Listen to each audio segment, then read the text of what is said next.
I'm Adam Shiva, and in this video I want to talk about the inner king and the pathway towards a decisive orientation towards our place in the world. So, a few years back I read a book called King, Warrior, Magician, Lover, and it lays out a pathwork of these 4 archetypes that are involved in masculine growth and maturing.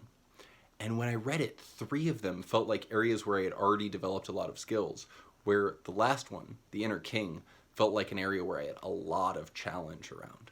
So, when it came to that life was asking me to be intense, to push through when things got tough, to give my all in a way that was like really digging deep and giving everything I got, I felt so capable of showing up in that way.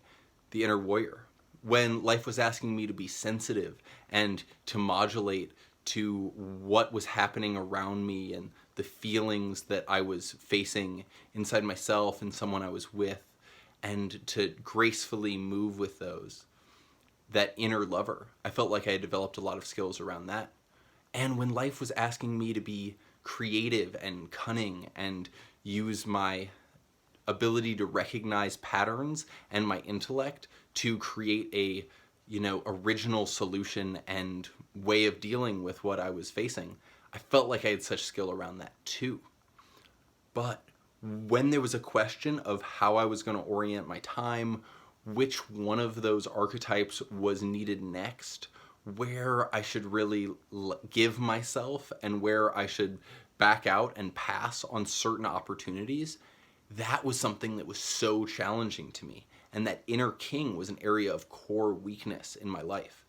So, why did that happen? Well, one of the reasons why was because it was part of a transition from a more student, like early in life phase to coming more into my power. And so much of my life had been orienting towards what other people were asking of me, and that what does my soul want my energy to go to was something that was more fresh. And so I had to build skills around that.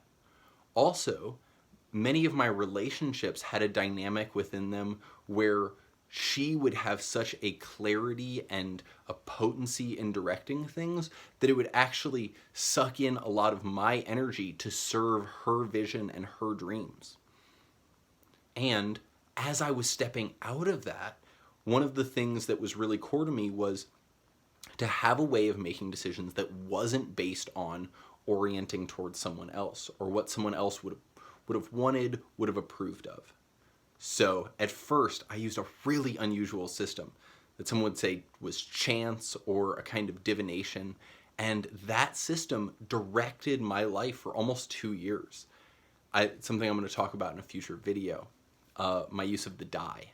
And so that pattern made it so no one else told me what to do, but I was in a constant state of faith, building up other strengths within me and other archetypes while I let that inner decisive king kind of rest, not enslaved to another, yet still not in its full power. As I stepped out of that phase, I stepped into a phase where I felt like I had a lot of decisions to make and nothing really was telling me how to make them.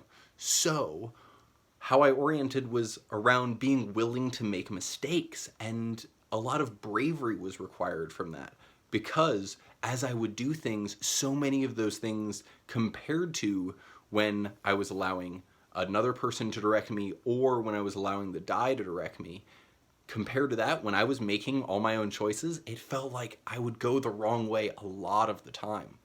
But I just took note of what was happening. Oh, that was an intuition that I should have listened to. Oh, that was a fear that was an intuition, and I should have pushed that away. Building up my awareness of the subtle differences between these different hits and impulses I was getting, and how to use them as a way to direct my energy. Also, a core orientation within all this was that as I was going through this path, I really had a belief that using our mind to make our decisions is dangerous because minds mostly rationalize. They're not actually that functional at directing us towards our most fulfilling life. So as I tried to find my intuition, there was a lot of slips and falls along the way. And I find that that path towards the inner king, to have the bravery to just go for things, to allow myself to be flawed, make mistakes, not take it as a point of shame and of collapse, and also the orientation towards, oh, this is what I want, this is what my purpose and drive is calling to me, this is what's resonating in my heart. How do I let my whole life feed into that? How do I make good decisions around that? And how do I do my best and kind of see how it turns out? So I hope this is valuable to you. This is something that is still really new to me, and I feel like I have so much more growth to do.